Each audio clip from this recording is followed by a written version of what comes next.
Dos continentes, dos hemisferios, dos profesionales unidos por una misma pasión, la jardinería.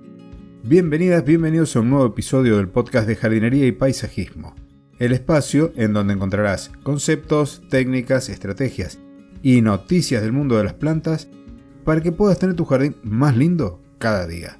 Hoy hemos preparado un nuevo programa dedicado a conocer, reconocer y tratar las plagas que llegan a las plantas de nuestro jardín y del huerto. Hola Fernando, bienvenido al segundo episodio en colaboración de esta tercera temporada del podcast de jardinería y paisajismo. Hola a todos, hola Claudio. Hoy vamos a seguir hablando de los insectos chupadores que pueden atacar nuestras plantas y vamos a hablar de los thrips.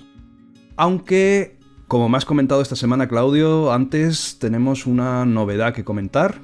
Estás muy comprometido, como siempre, con la difusión de contenidos de jardinería, básicamente con fomentar el aprendizaje continuo en jardinería, y estás a puntito de lanzar, ¿no? En un mes, más o menos, creo que me has dicho, a puntito de lanzar un nuevo proyecto complementario al podcast de jardinería y paisajismo. Yo ya lo sé de qué va el tema porque me lo has comentado un poquito antes, pero por favor, coméntanoslo a todos, para que sepamos cuáles son tus intenciones. Así es, Fernando. En marzo un nuevo podcast va a salir al mundo. Se va a llamar Aprende Jardinería. Es un podcast premium. En este caso, como te había comentado, para poder acceder va a haber que pagar una pequeña cuotita mensual. El objetivo es ir administrando conocimientos, ir compartiendo conocimientos, pero sistematizados. Más allá de hablar, como en el caso del podcast genérico de jardinería y paisajismo, en donde una semana vamos tomando un tema, otra semana vamos tomando otro, y con la excepción de que los episodios que hacemos en conjunto, eso sí, están sistematizados, vamos armando una secuencia temática. El podcast Aprende Jardinería nace y se va a desarrollar en ese sentido. Vamos a ir viendo los primeros pasos, dando los primeros pasos para tener un jardín y todo lo que se tiene que ir aprendiendo a lo largo del recorrido sobre cómo hacer, por ejemplo, un cerco verde, cómo llevarlo con la poda, qué plantas elegir, distancias, todo eso de a poquito, con episodios breves de normalmente 5 minutos, algunos menos y algunos un poquito más. Ya hay un backup de episodios grabados para que cuando arranque este podcast nuevo en marzo ya haya una serie de episodios como para ir escuchando. Así es que, como tú lo cuentas, un nuevo podcast, más difusión, más conocimiento de jardinería.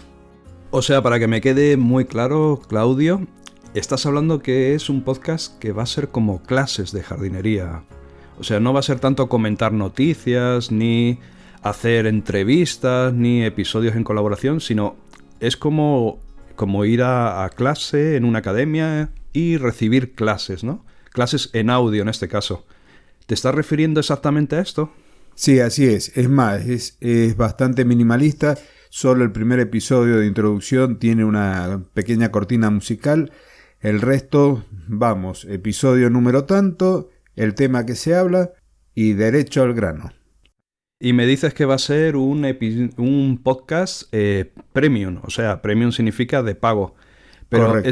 ¿Eso qué significa? ¿Que ahora me vas a cargar a mí con un enorme gasto todos los meses otra vez? Que ya estamos un poquito hartos de tanto gasto, de tanta suscripción. ¿O que vas a fijar un precio muy bajito, muy simbólico, lo que es el equivalente a 1 o 2 cafés al mes? Sí, la verdad que es así. Va a estar alojado en principio en la plataforma iVoox, como vengo trabajando desde hace ya 3 años. Y en realidad la cuota va a depender de cada una de las personas, porque hay un piso, y en este caso el piso no llega al €50. 1,49 euros es la cuota mensual mínima de aportación. Como decís, es bien simbólico. De ahí para arriba, todo lo que aquella persona que se sume a escuchar los audios y a ir aprendiendo considere que vale el contenido o que en realidad es lo que puede colaborar. Pero como dices tú, Fernando, es más bien simbólico. Muy bien, pues enhorabuena porque ya tienes un suscriptor, ¿eh? En cuanto lo saques, yo ya estoy apuntado.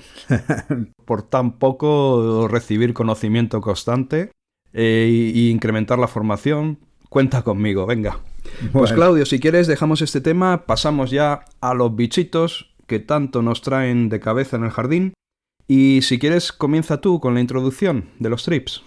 bien, los thrips son unos insectos, como hemos visto los anteriores, pertenecen al orden Tisanópteros, son conocidos como decíamos como thrips, su alimentación es prácticamente dedicada a los vegetales.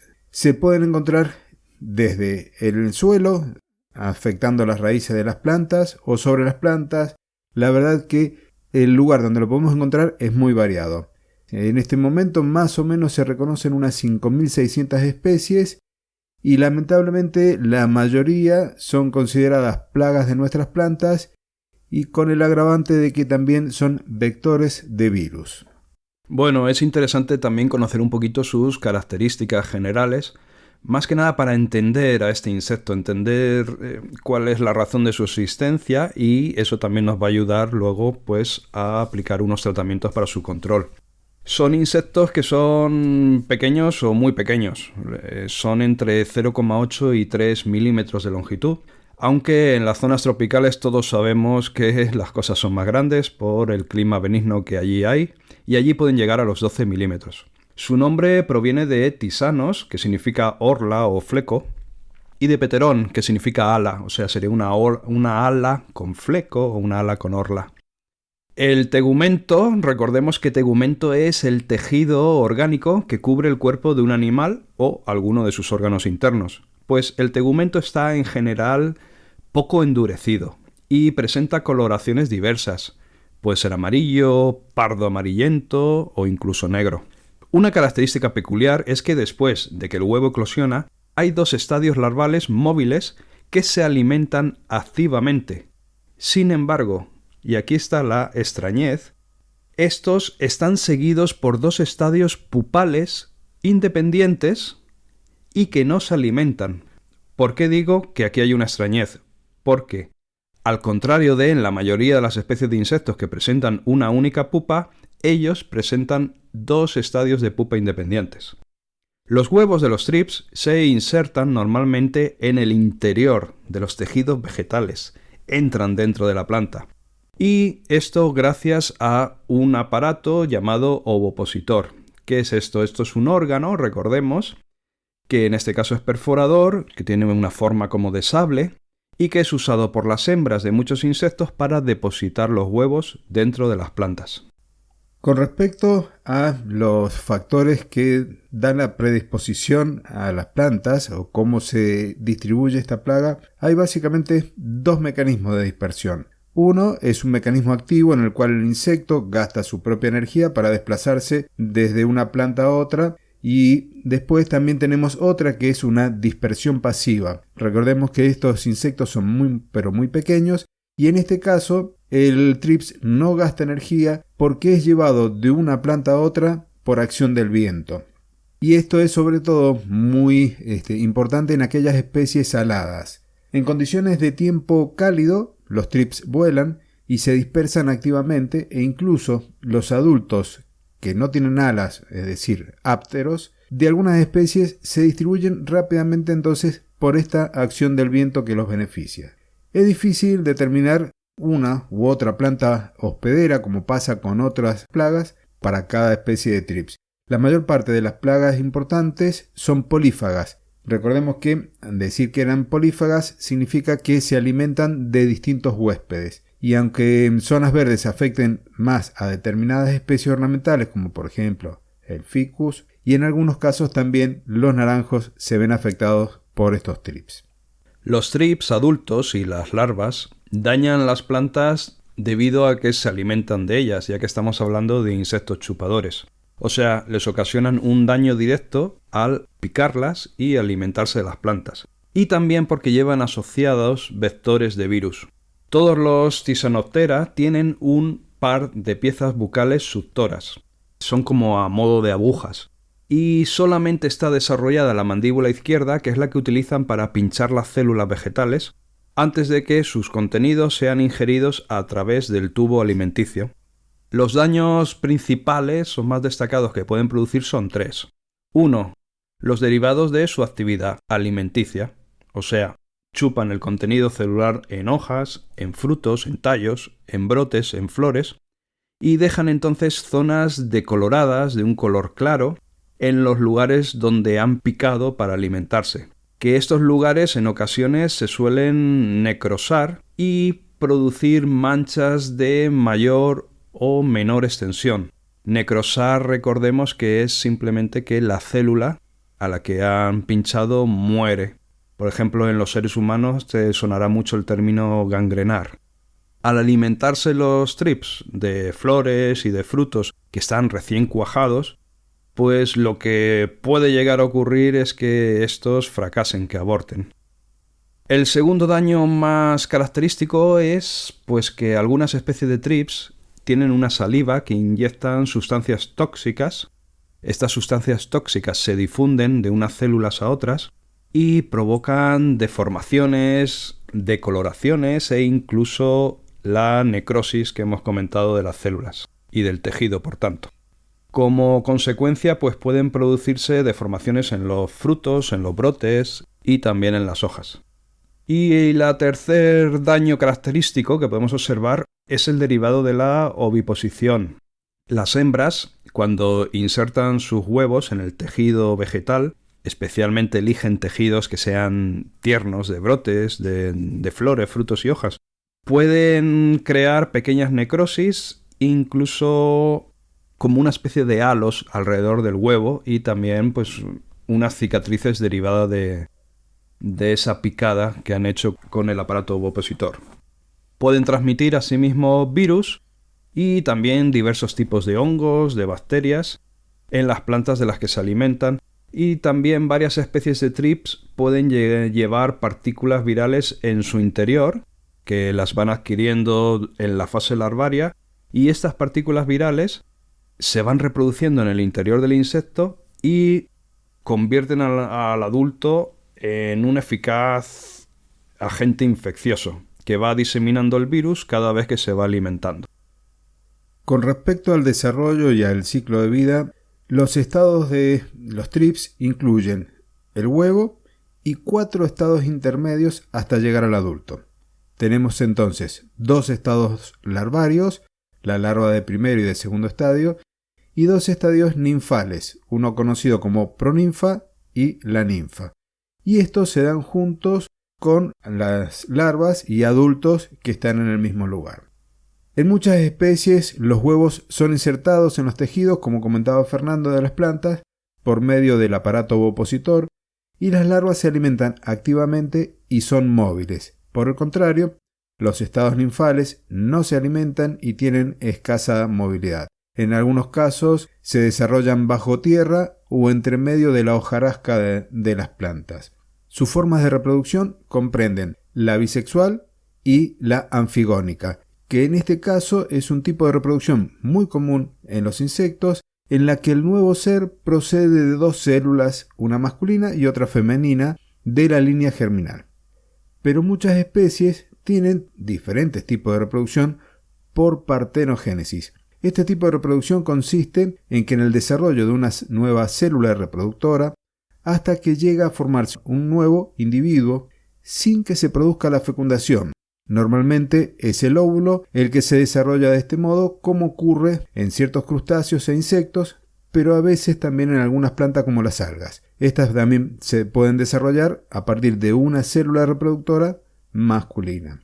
El caso más común de partenogénesis, quizás que podemos llegar a conocer dentro del reino de los insectos, es lo que ocurre en las abejas, en donde el zángano, que es el macho de la especie, nace de un huevo sin fecundar, y todas las abejas que vemos por allí son de huevos fecundados. También es un tipo de reproducción que es muy común en las plagas que hemos estado viendo, como en el caso de los pulgones. Vale, pasamos a los elementos de diagnóstico, o sea, cómo nosotros nos podemos dar cuenta de que tenemos trips en las plantas de nuestro jardín. Y la verdad que son fácilmente identificables los síntomas, porque lo primero que nos podemos encontrar son puntos cloróticos en el haz de las hojas, allí donde han picado para alimentarse, una decoloración de esos puntitos más claritos en las hojas. También es fácil que nos encontremos las hojas con abarquillamiento, con enrollamiento. ¿Y por qué? Porque de esta manera los huevos, las larvas, incluso los adultos, están dentro de la hoja, allí protegidos en el interior, y esto hace más difícil su erradicación. La hoja es probable que acabe secándose por completo y cayendo. También nos podemos encontrar agallas en las hojas, deformaciones. También los propios excrementos del insecto son puntitos negros sobre las hojas.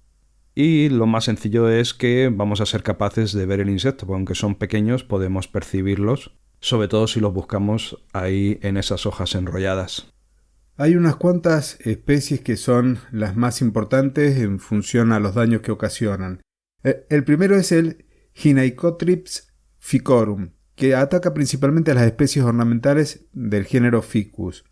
Otro, la Frankliniella occidentalis, que aparece sobre varias flores, como por ejemplo el caso de las rosas. El siguiente es el Cyrtothrips inermis, que también aparece, pero en este caso en los cítricos, aunque también puede llegar a afectar a algunas de las plantas ornamentales. ¿Y cómo los controlamos? Bien, el control de trips presenta ciertas peculiaridades debido a que tiene una tasa de multiplicación muy alta y que los daños que provoca, debido a su alta movilidad y a la característica esta que contaba Fernando recién de enrollar las hojas, hace que se proteja tanto a los huevos como las larvas y los adultos.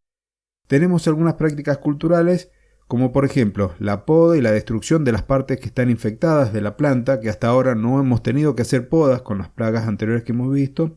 Eliminamos las hojas también atacadas y mantenemos el material vegetal en un lugar, estamos hablando de las plantas, en un lugar que esté bien fresco y tirando a húmedo, ya que esta plaga se desarrolla mejor cuando el tiempo es seco y es caluroso, que esto también es característico de una de las plagas que vamos a ver en un futuro. También podemos utilizar, como una práctica cultural, colocar unas trampas cromáticas, pero en este caso son de color azul. Entonces, esto va a ser muy efectivo cuando el ataque es leve e incluso podríamos decir que el ataque es moderado. Con estas trampas cromáticas podemos llegar a ir controlando a estos trips. Luego tenemos el control biológico. En este caso tenemos varios insectos que son útiles y que presentan un resultado de control bastante importante. Algunos son ácaros y otros son hemípteros heterópteros, y dentro de los ácaros tenemos el Amblyseus cucumeris y el Amblyseus swisski, y después dentro de estos hemípteros que son parecidos a las chinches tenemos el Orius laegibatus y el Macrolophus caliginosus. Estos 4 insectos, estos 4 individuos, se alimentan de los trips que afectan nuestras plantas. Si pasamos a hablar en lo referente al control químico de los trips, tenemos una vez más, ya que estamos continuando hablando de insectos chupadores, pues tenemos la endoterapia como sistema efectivo y la pulverización. En cuanto a la endoterapia, como hemos comentado en episodios anteriores, es un sistema por el que se inyecta a baja presión el producto fitosanitario a la planta, al árbol, y este producto se va a esparcir por los conductos de su sistema vascular, por el xilema, y por tanto constituye un mecanismo inocuo, inofensivo para las personas, que además ha demostrado ser muy efectivo para todo tipo de plagas que se alimentan de las plantas, o sea, que chupan y se alimentan, ya que la planta, el árbol, queda, digamos, envenenada, y este insecto, al ir alimentándose, va ampliando el grado de insecticida en su cuerpo hasta que finalmente pues fallece.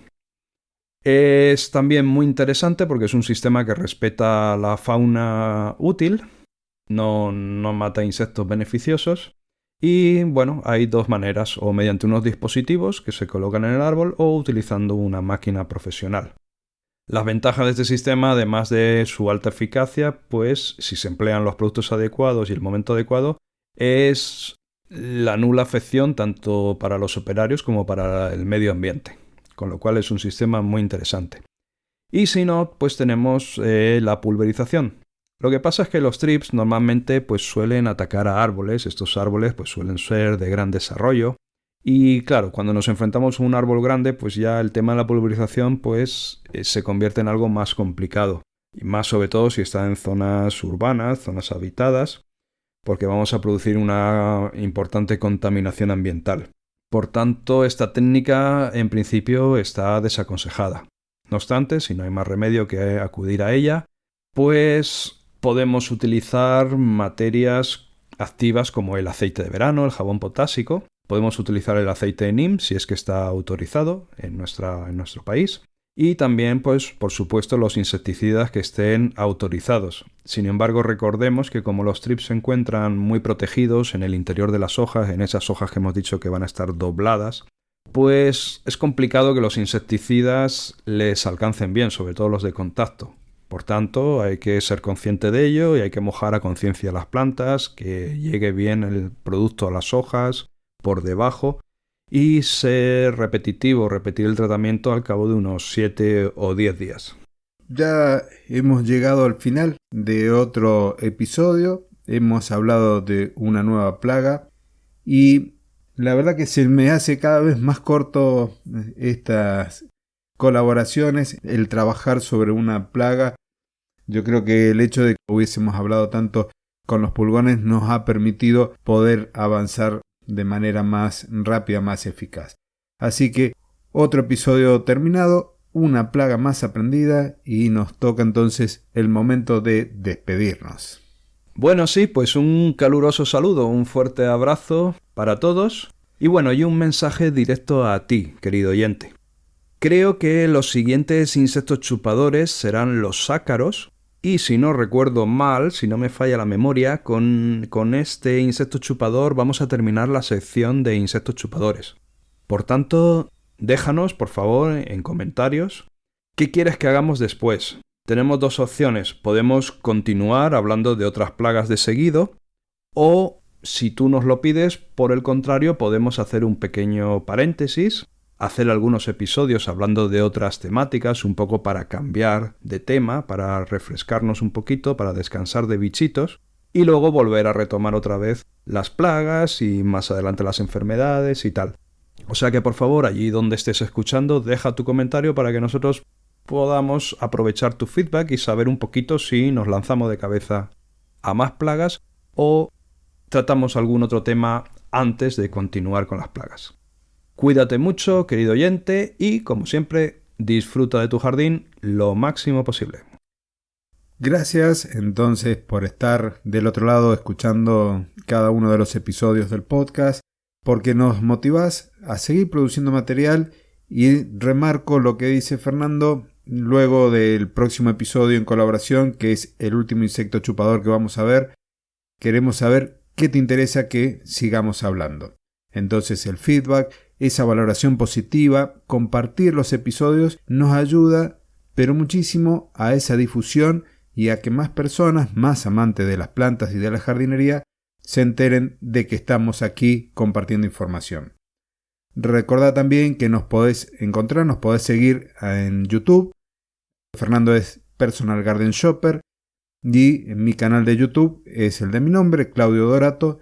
Y lo mismo a través de nuestras web personales, suscribirte a los boletines de noticias que tenemos los dos, a Fernando en personalgardenshopper.es y en mi caso claudiodorato.com.